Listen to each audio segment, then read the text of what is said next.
We start with Syria tonight and all new developments on the situation. The U.S. has moved a fifth U.S. naval destroyer into position in the Mediterranean. We are on the verge of attack after the horrifying chemical gas attack that killed at least 1,000 people. But how long will being on the verge last? Seems like there's a lot of tough talk. Not sure if that matters, if there's no action that follows it. Let's turn to the experts for more. Christian Whiteon is former State Department senior advisor. Mike Baker is a former CIA operative and head of global intelligence firm. And Zuhdi Jasser is author of A Battle for the Soul of Islam. Welcome to all of you. Zuhdi, I want to start with you. What have you heard from your family in Syria today, if anything?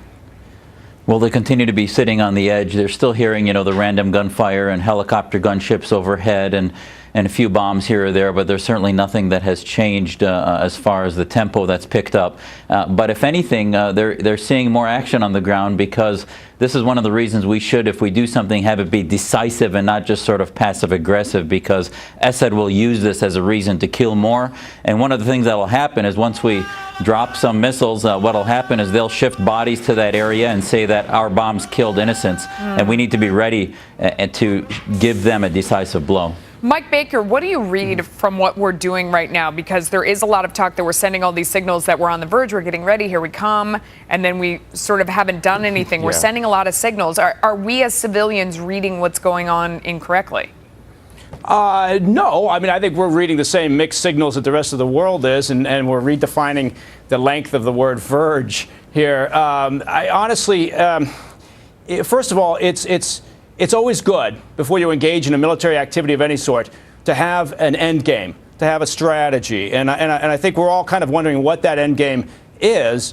The next part is, once they said undeniable evidence and no doubt, and they combined that with the red line and the moral obscenity, then you would assume that somebody would have been just a couple steps away from launching what we all know will be, would be some cruise missiles. When they didn't do that, you had to assume that their calculation was, what's the least amount that we can do right now to not draw in Russia and Iran, and also to not necessarily topple Assad, because we're all afraid of the vacuum that comes in behind that event.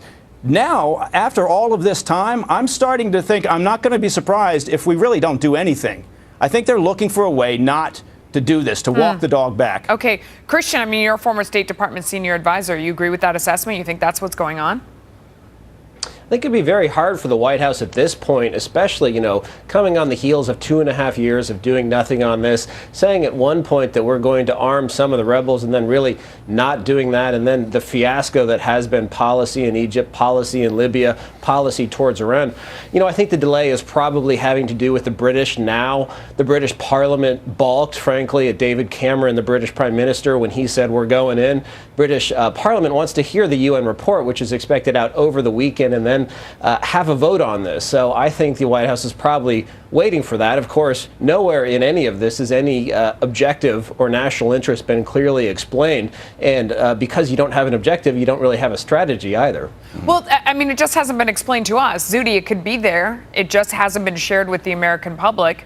Do you think? Yeah, I mean, the national interest, aside from the humanitarian one of hundreds, thousands on the verge of being killed. That's not a national interest. Well, the national interest is the regional problem as far as Iran using Syria as a client state. The fact that Syria has used chemical weapons with abandon, and Iran having nuclear capabilities, which would then tell the world that, well, you know what, the West isn't going to do anything unless it's clearly directly affected. So this is much more than Syria is in the crossroads of a country that could have been one of the transforming countries of the Middle East. We've let it be taken over by one of the most vicious dictatorships that now is even beyond unhinged. And the rebels, there is no future for Syria or the region with Assad in place. The only positive avenue is with Assad gone. Mike, I know everyone is getting really impatient, but do you honestly believe that we would move destroyers into the area, we would do all the things that we've done, the president would say all the things that he has, Secretary Kennedy would say the things Kerry would say the things he has, and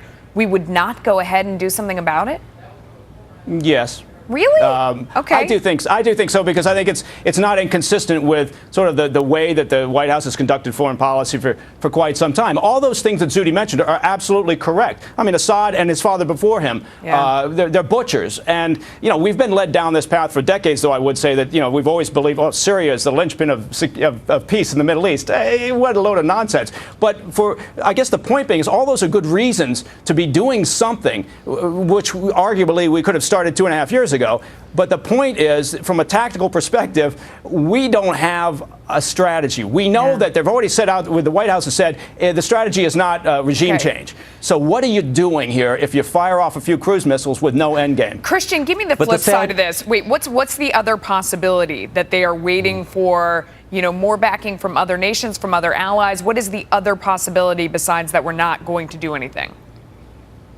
I think the possibility is they want a little more time. They want to build the case. In many ways, this administration is stuck in the last decade over the issue of WMD and faulty intelligence, so they want to get the intelligence right. But I don't think there's a strategy they're not telling us. I think they just don't have a strategy. If you look at what the administration has done, they said Assad has to go, but now they say no regime change.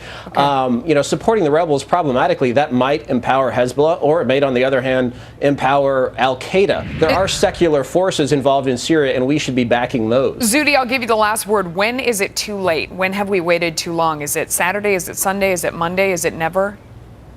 Well, I can tell you that it's never too late for the cavalry to send some bombs. And our strategy, by the way, was regime change 6 months into the revolution, when it was much more moderate and not as radicalized. So anytime they need the help, the courageous Free Syria Army is doing a lot more. That's what's making Assad tremble. And in fact, we're turning into sort of the laughing stock. The strategy should be threading the needle between the two extremes. The Middle Eastern countries, whether it's Egypt or Syria, are proving that they no longer are just, the two evils of secular fascism or theocratic fascism. The masses want liberty. The problem is our president has not had a strategy for liberty and how to bond with those secular free Syrians that we just mentioned exist. Yeah. All right, gentlemen, thanks so much. And Zuhdi, as always, our thoughts and prayers are with your family and everyone who's standing by in Syria. Thank you. Thank you.